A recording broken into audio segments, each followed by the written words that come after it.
Es casi la 1 de la madrugada. Por el pasillo de la unidad 32 del Cook County Hospital, los celadores empujan una camilla hacia el quirófano de urgencias. Llevan a un joven alto y delgado, con la cara marcada por el acné, semi-inconsciente por la pérdida de sangre. Presenta un corte irregular y profundo en la muñeca izquierda. Se lo ha hecho él mismo con una botella rota en un intento de autolisis. En su ficha médica aparece como B. Bryan. En cirugía lo recibe el Dr. Smith, residente de guardia. Lee el expediente y mira al paciente. Le resulta familiar. Retira el torniquete del brazo y las gasas con las que la policía ha tratado la herida en sus primeros auxilios. Presenta una lesión profunda en la arteria braquial y varias laceraciones en la muñeca derecha. El sangrado es grave.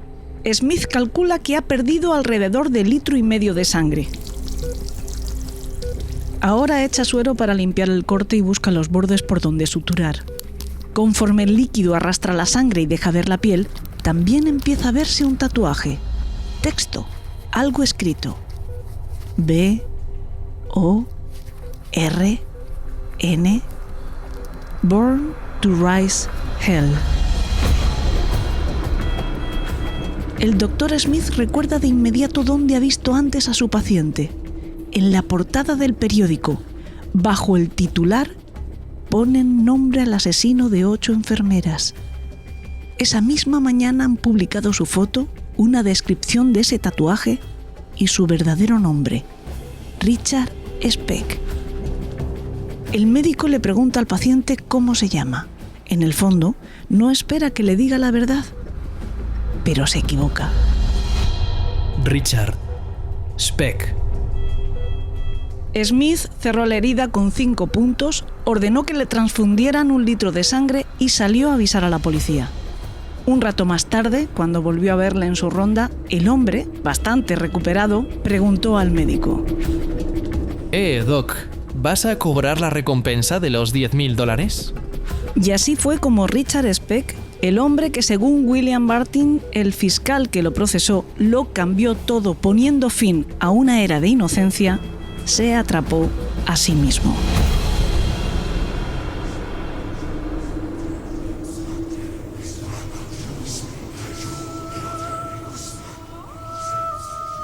Elena en el país de los horrores. Con Elena Merino.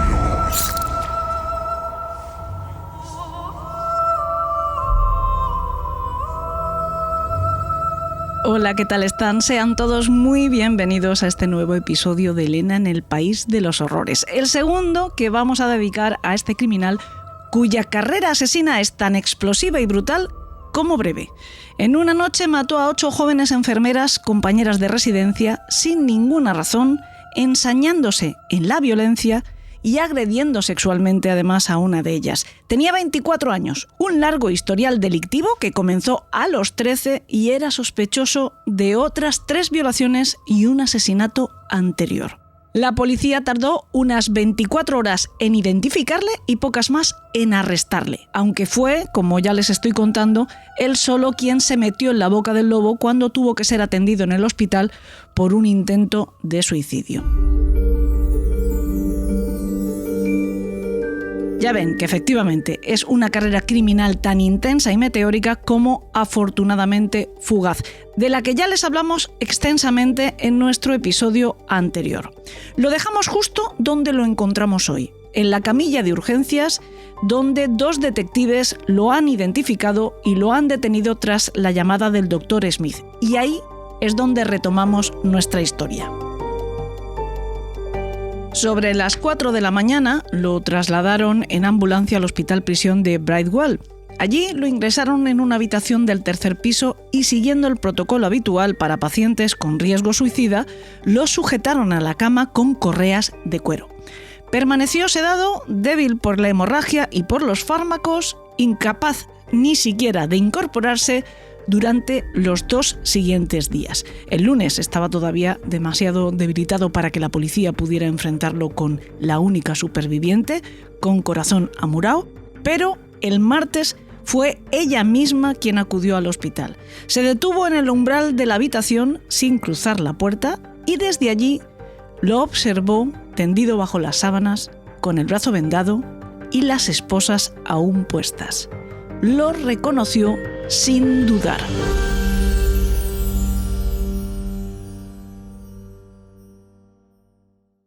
Después de unos 10 días, recibió el alta y lo llevaron a la cárcel del condado. Durante los meses posteriores a su detención y antes del inicio del juicio, Richard Speck fue sometido a diversas evaluaciones médicas y psiquiátricas, todas ordenadas por el Tribunal del Condado de Cook. Con estos exámenes lo que se quería era determinar si Richard Speck se encontraba en condiciones de ser juzgado y si en el momento de los asesinatos había sido capaz de comprender la naturaleza de sus actos. Los especialistas coincidieron en que presentaba un patrón de personalidad antisocial, un consumo crónico de alcohol y drogas y una larga historia de conductas impulsivas y violentas, pero también que comprendía la realidad, que podía colaborar con su abogado y que distinguía entre el bien y el mal. Por lo que, por lo tanto, era imputable, podía ir a juicio. No se le diagnosticó ni psicosis ni trastorno mental incapacitante. Uno de esos psiquiatras fue Marvin Siperin, que visitó a Speck 2 veces por semana durante meses. Este médico elaboró un informe parcialmente favorable al acusado, en el que decía que había encontrado síntomas de depresión y ansiedad, así como manifestaciones de culpa y vergüenza posteriores a los hechos. Añadía además que Speck expresaba de forma llamativa un fuerte apego emocional hacia algunos miembros de su familia. Este psiquiatra, en su informe, describía rasgos compatibles con un trastorno de personalidad obsesivo-compulsivo y una visión dicotómica de las mujeres, a las que tendía a clasificar en categorías opuestas y excluyentes, idealizándolas o degradándolas sin término medio.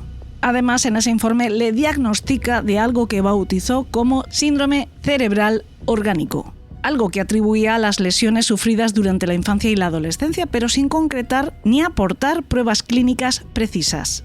Siperin concluía que Speck era apto para ser juzgado, pero que en el momento de los asesinatos se encontraba mentalmente incapacitado como consecuencia de la interacción entre el consumo de alcohol y drogas y ese supuesto trastorno orgánico.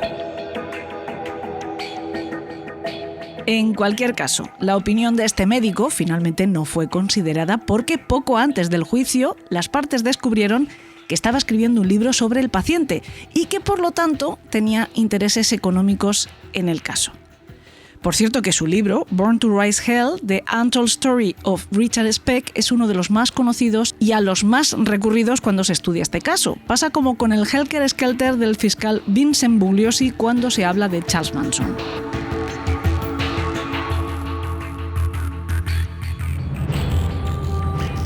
Otra de las controversias médicas en torno al caso de Speck y que se convirtió en todo un culebrón criminológico fue el asunto del cromosoma de la criminalidad, XYY, el síndrome de Jacobs. A finales de los años 60, algunos investigadores europeos y estadounidenses defendían que determinados varones con un cromosoma Y adicional presentaban mayor propensión a la agresividad y a la conducta delictiva. En el caso de Speck, esta hipótesis quedó descartada mediante pruebas genéticas concluyentes, pero su nombre empezó a circular en artículos especializados y reportajes como posible ejemplo de este supuesto patrón biológico. Lo que ocurrió fue lo siguiente. En agosto de 1966, el endocrino suizo Eric Engel, de la Universidad de Vanderbilt, escribió de forma confidencial al defensor de Speck, a Gerald Getty, proponiéndole explorar esa hipótesis como posible argumento en la estrategia de Insania. El médico se apoyaba únicamente en la estatura del acusado, ya que en esos artículos, presentados en revistas como Nature, se decía que uno de los rasgos característicos de los poseedores de la doble Y era una altura media de más de 1,80 m, y otro era que solían sufrir acné severo en la adolescencia que les dejaba marcas en la cara, ambos rasgos presentes en Speck. Así que Getty aceptó que realizaran análisis a su cliente. Engel practicó entonces un estudio cromosómico completo cuyo resultado fue absolutamente normal. Speck tenía un carotipo 46XY. Y así se lo comunicó a su defensor por carta semanas antes de que el comité de expertos declarara al acusado mentalmente competente para ser juzgado. A pesar de ello, Getty jugó con la ambigüedad. Contactó con una famosa bioquímica que estaba realizando estudios de este cromosoma extra, Mary Telfer, para obtener más información sobre el asunto. Y a ella le cuadró muchísimo que Richard Speck fuera uno de sus poseedores, y no tuvo ningún reparo en expresarlo así ante la prensa, aunque careciera de prueba alguna. En abril de 1968, The New York Times publicó una serie de reportajes en los que presentaba la apelación de Speck como basada en un supuesto defecto genético. Y las revistas Time y Newsweek repitieron la misma versión, insinuando incluso que existían análisis genéticos confirmatorios cuyos resultados se mantenían en secreto. Nada de esto era cierto, pero Engel, desconcertado por las informaciones, repitió el estudio genético en 1968 con idéntico resultado. Speck tenía un carotipo completamente normal y, sin embargo, el mito se ha perpetuado y todavía se puede leer lo contrario en muchos libros, yo tengo algunos, y en artículos. Y luego, además, hay que decir que nunca se ha demostrado científicamente que el carotipo XYY, o sea, el síndrome de Jacobs, constituya ningún gen de la criminalidad. Cuando surgió esta hipótesis, estaba apoyada exclusivamente en observaciones parciales porque todos los estudios se realizaron en población reclusa, es decir, que existía un fortísimo sesgo estadístico. Por supuesto, fue abandonada por la genética médica muchísimo antes de que el nombre de Speck desapareciera de los titulares.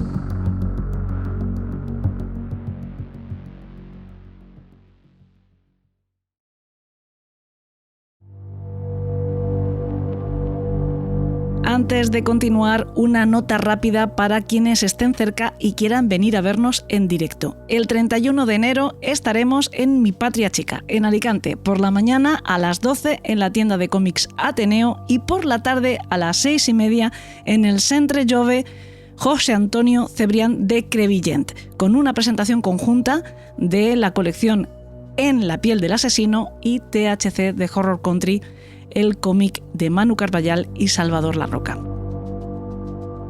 En cuanto a las fechas de febrero, las que puedo anunciar de momento son todas en Madrid y además consecutivas. El día 13 a las 6 de la tarde, si ustedes quieren, podemos vernos en Tomos y Grapas. Y si no, pues al día siguiente, el día 14, en esta ocasión por la mañana a las 12 en Otaku Center en la calle San Bernardo. Y si ninguna de las dos fechas anteriores les cuadra bien, podemos hacerlo el día 16 a las 6 de la tarde en el Espacio Cultural del Corte Inglés de Callao. Toda esta información la iremos recordando también en redes sociales. Y ahora sí, volvemos al caso Speck.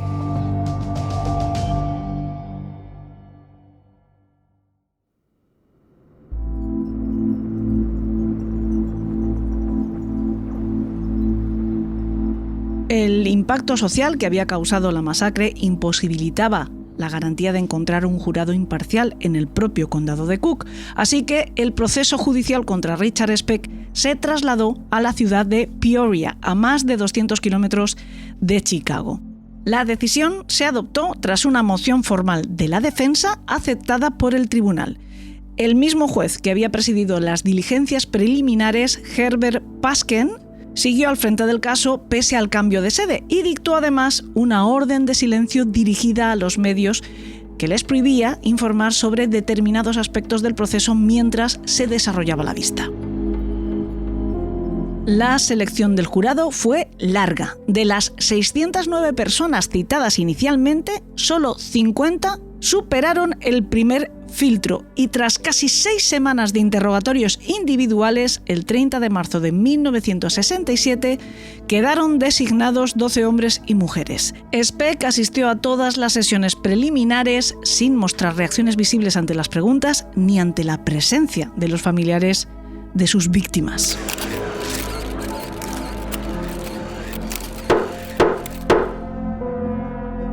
La vista comenzó el lunes 3 de abril de 1967 en el Palacio de Justicia de Peoria. Se desplegó un amplísimo dispositivo de seguridad y la sala estaba llena de periodistas, de familiares de las enfermeras asesinadas y también de curiosos. El equipo de la acusación estaba encabezado, como les hemos mencionado antes, por el fiscal adjunto William Martin, que estaba acompañado por George Martu, James Sagel y John Glenville. La defensa corría a cargo, como ya saben, del abogado Gerald Getty, defensor público del condado de Cook.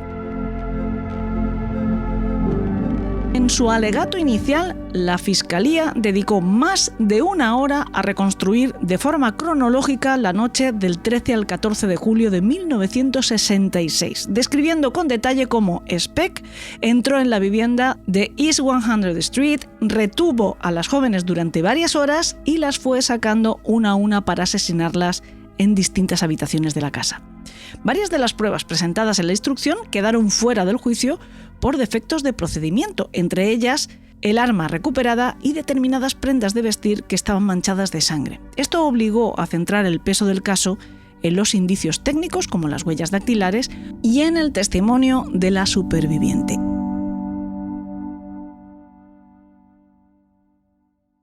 Ese fue el momento central del juicio, la declaración de corazón a Murao.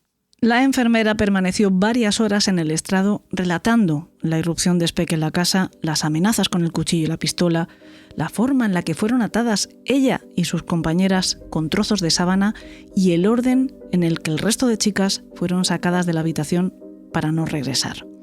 Describió con detalle los sonidos que escuchaba desde su escondite, los silencios posteriores y la angustiosa y larga espera debajo de la cama hasta el amanecer.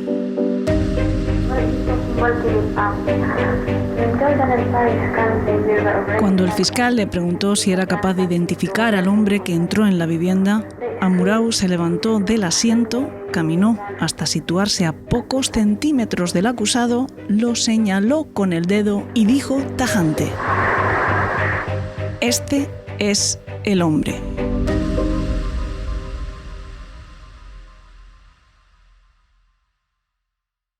Speck le sostuvo la mirada sin reaccionar, y la escena quedó recogida en las actas del tribunal y fue reproducida por la prensa al día siguiente. Tras la conclusión de los alegatos finales, el jurado se retiró a deliberar.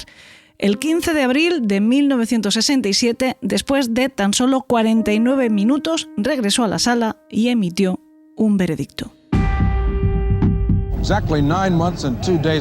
Exactamente 9 meses y 2 días atrás, 8 estudiantes de enfermería fueron apuñaladas, golpeadas y estranguladas hasta la muerte en una casa adosada de Chicago. Hoy, aquí en Peoria, Richard Speck, de 25 años, fue declarado culpable del asesinato de las 8 jóvenes. El jurado decidió condenar a Speck a muerte.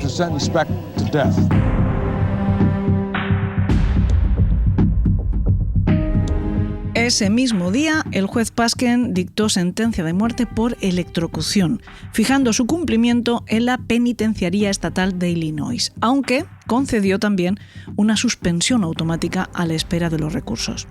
En noviembre de 1968, el Tribunal Supremo de Illinois confirmó tanto la condena como la sentencia capital. Pero 5 años más tarde, en el 72, el Tribunal Supremo de los Estados Unidos declaró inconstitucional la aplicación automática de la pena de muerte en varios estados, entre ellos Illinois. Como consecuencia, Speck fue devuelto ante el tribunal en Peoria y el 21 de noviembre, otro juez, Richard Fitzgerald, sustituyó la condena capital por 8 penas consecutivas de entre 50 y 150 años de prisión, lo que sumaba un total de entre 400 y 1.200 años. Por último, tras nuevas revisiones, la condena quedó fijada en un mínimo de 100 años y un máximo de 300 años, lo que a efectos prácticos es una cadena perpetua. Fue trasladado a la prisión estatal de Stateville, al norte de Joliet, donde ingresó como interno en régimen ordinario. Durante su encarcelamiento, evitó el contacto con periodistas, los detestaba y rechazaba la mayoría de solicitudes de entrevista. Solo en 1978 aceptó hablar con el columnista Bob Greene del Chicago Tribune. Y parece ser que para esa ocasión, por fin, recuperó milagrosamente la memoria, porque es la primera vez que reconoce públicamente los asesinatos, aunque con matices. Cuando el periodista le preguntó sobre qué sentía aquella noche, él respondió: No sentí absolutamente nada aquella noche. Afirmó que no recordaba con claridad los detalles y que el escenario descrito por la policía le resultaba ajeno. Dijo que no sentía nada aquella noche, pero que ahora estaba arrepentido. Lo siento como el infierno, por esas chicas, por sus familias y por mí. Si tuviera que hacerlo otra vez, sería un simple robo en una casa. En la misma entrevista dice esperar salir de prisión entre ahora, refiriéndose a ese momento, y el año 2000, y montar entonces una pequeña tienda de comestibles. Cuando Green le preguntó si se consideraba comparable a delincuentes famosos como John Dillinger, respondió: Yo no soy como Dillinger ni como nadie. Soy raro. A finales de los años 70, cuando Richard Speck llevaba más de una década recluido en la prisión estatal de Stateville, 2 agentes del FBI acudieron a entrevistarlo. Era parte del programa de estudios sobre la personalidad criminal que estaban desarrollando en ese momento en la Unidad de Ciencias del Comportamiento. Efectivamente, esos 2 agentes eran John Douglas y Robert Ressler. Como ya saben, en aquel momento estaban recorriendo distintas cárceles del país hablando con asesinos múltiples con el objetivo de intentar registrar patrones, conocer discursos y formas de actuación que permitieran conocer mejor este tipo de delincuencia violenta. Y es así, de hecho, como nació la técnica de la perfilación. Este episodio en concreto, la entrevista con Richard Speck, está recreado de forma bastante fiel a la realidad en la serie Mindhunter. Speck aceptó recibirlos, aunque puso condiciones. Desde el primer momento dejó claro que él no quería ser tratado como uno más, rechazaba ser incluido en el mismo grupo que otros asesinos en serie a los que Douglas y Ressler estaban entrevistando, y además manifestó su incomodidad ante cualquier intento de clasificarlo o etiquetarlo. La entrevista se llevó a cabo en una sala bastante amplia, una sala de interrogatorios de unos 6 metros de ancho por 12 de largo, acondicionada para poder grabarla con 3 cámaras. Además de los agentes del FBI, estaban presentes 8 técnicos y 6 funcionarios armados.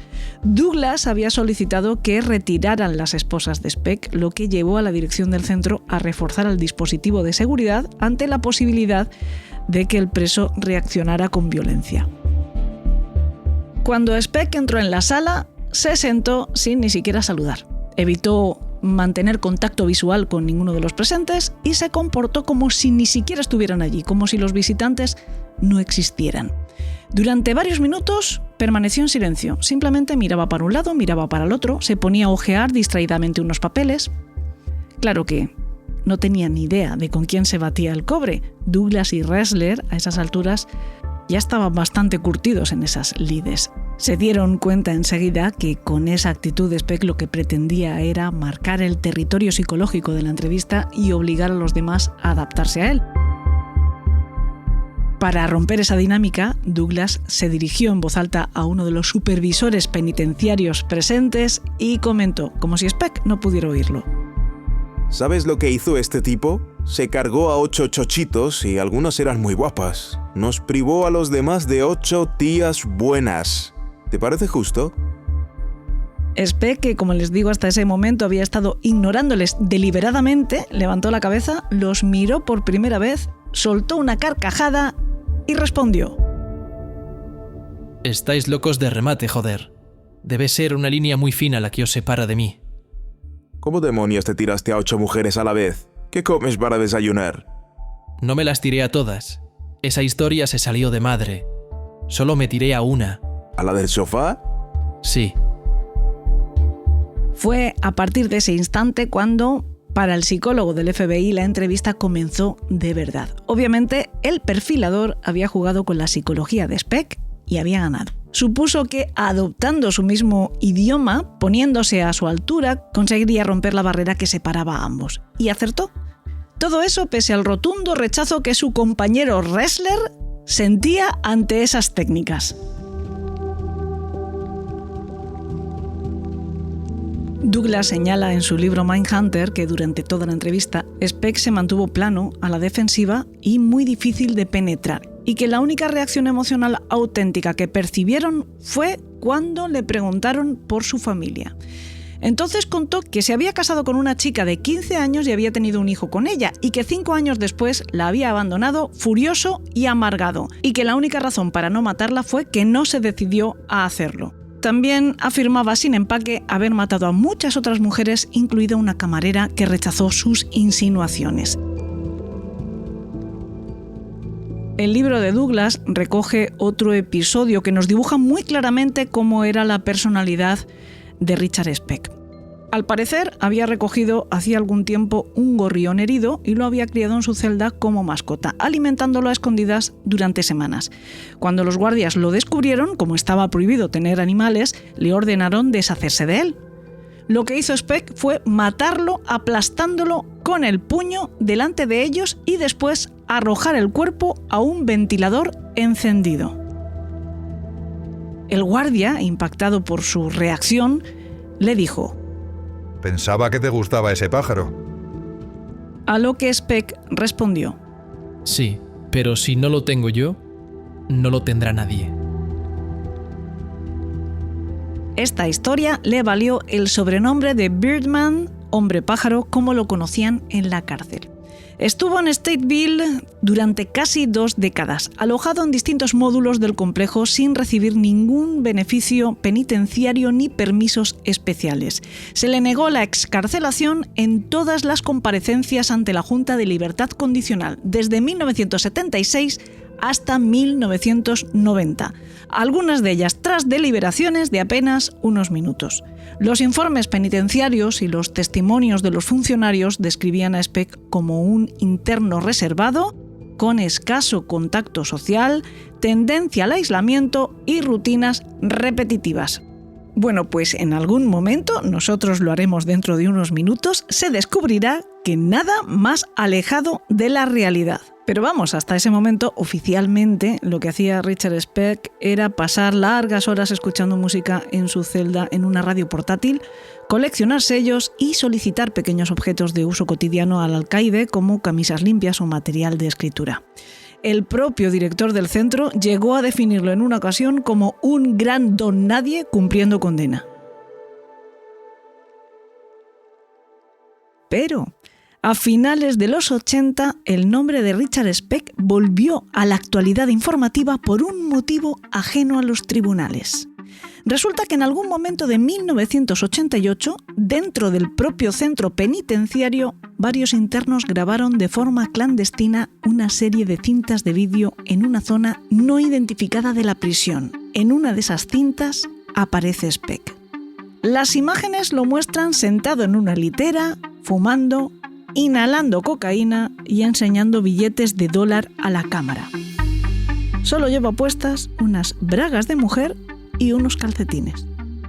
Se puede ver que tiene los pechos hipertrofiados. Sufre ginecomastia. Es el resultado de haber tomado hormonas que le suministraban de contrabando. Al parecer lo hizo para que su cuerpo adquiriera aspecto femenino y poderse prostituir con sus compañeros. Aunque esto no ha podido demostrarse, hay otra teoría que dice que el desequilibrio hormonal se lo pudo provocar el consumo prolongado de drogas. En la grabación se le ve practicando sexo con algunos otros presos. Si supieran lo bien que me lo estoy pasando, me soltarían. ¿Te gusta estar con hombres? Absolutamente. ¿Siempre te ha gustado estar con hombres? Sí. ¿Qué tipo de drogas te gustan? Ahora, cocaína, marihuana, whisky, vino. ¿Y qué haces cuando no puedes conseguir eso? Como los demás. Esperar. En el transcurso de esta conversación, reconoce abiertamente los asesinatos de las 8 estudiantes de enfermería. ¿Por qué estás encerrado? Por 8 cargos de asesinato. ¿Los mataste tú? Claro que sí. ¿Por qué? Simplemente no era su noche. ¿Tenías un arma de fuego la noche de los asesinatos? Sí, la policía la recuperó. ¿Por qué no usaste la pistola? ¿Por qué usaste un cuchillo? Las pistolas hacen demasiado ruido. Yo no estaba en condiciones de correr. El cuchillo era silencioso. Lo único que quería hacer era robar. Empecé con un robo. Y entonces se desató el infierno. Estaba colocado con ácido, drogas. Una de ellas me escupió en la cara. Dijo que iba a reconocerme en una rueda de identificación. Perdí el control y la apuñalé en el pecho con el cuchillo. Luego había otras dos allí, así que también me las cargué. Acabé intentando eliminar a todos los testigos.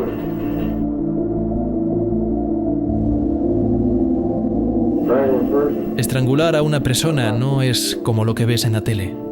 A los 3 segundos no están muertos. Tienes que hacerlo durante unos 3 minutos y medio. Hace falta mucha fuerza.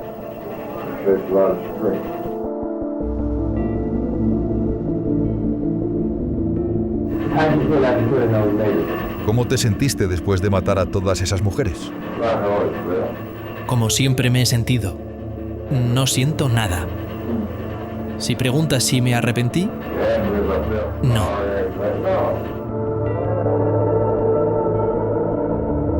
La existencia de esta cinta permaneció desconocida para la opinión pública durante casi 8 años. A finales de 1995, comienzos de 1996, un abogado de Illinois, cuya identidad nunca se hizo pública, obtuvo una copia del material de manos de un preso y contactó con Bill Kurtis, presentador del canal WBBM-TV de Chicago y productor de documentales para la cadena A&E. Kurtis y su equipo adquirieron la grabación por una cantidad aproximada de unos $5,000, dinero que, según declararon, fue destinado a un fondo de ayuda a las víctimas.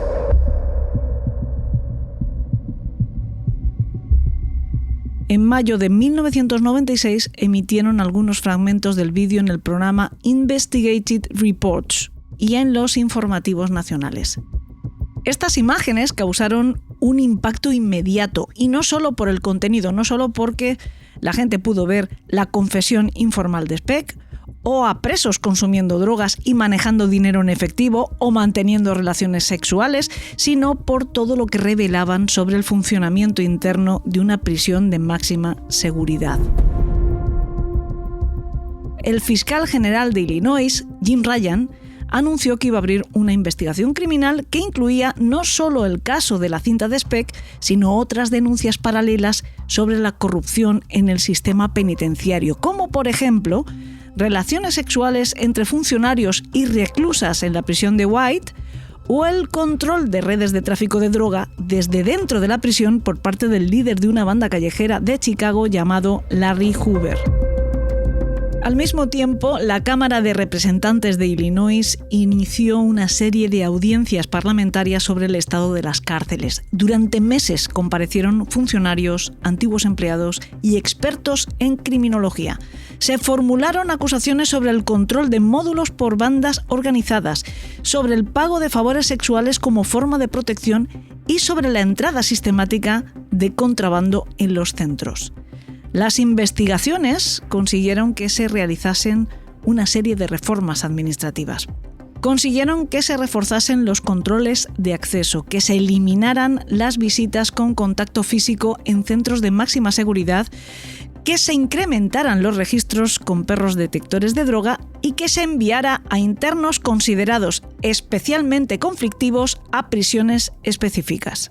Sin embargo, Richard Speck nunca se enteró de esta polémica.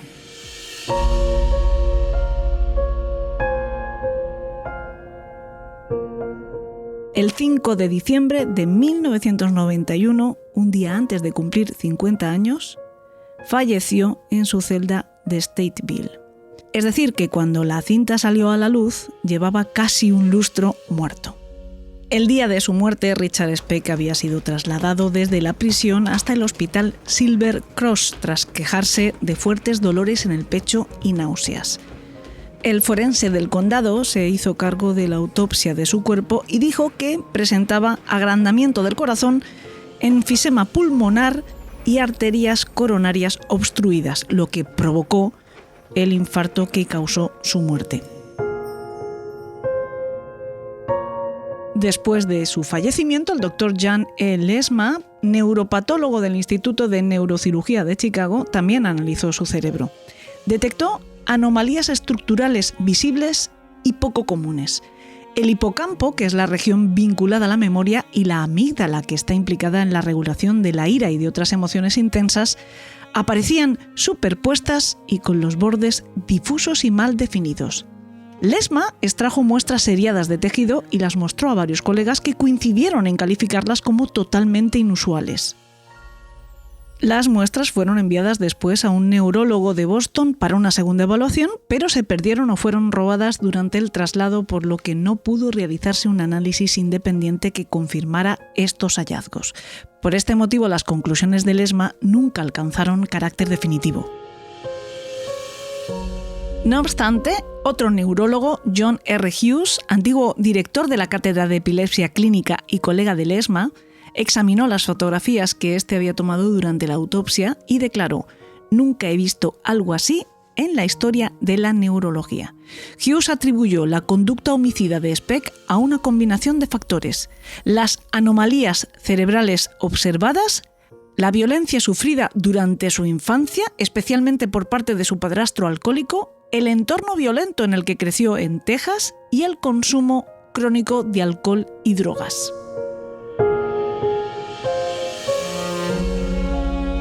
Ningún familiar reclamó jamás el cuerpo de Richard Speck. Hablaron con su hermana y ella dijo que temía que su tumba fuera profanada y que incluso había pedido a sus hijos que nunca revelaran que Richard Speck había sido su tío. ¿Dónde naciste, Rich? ¿Dónde nací? Sí. En Kirkwood, Illinois. ¿Cuándo naciste? El 6 de diciembre de 1941. ¿Es verdad que naciste el día antes de Pearl Harbor? El día que nací, al día siguiente, se desató el infierno. Y no ha parado desde entonces.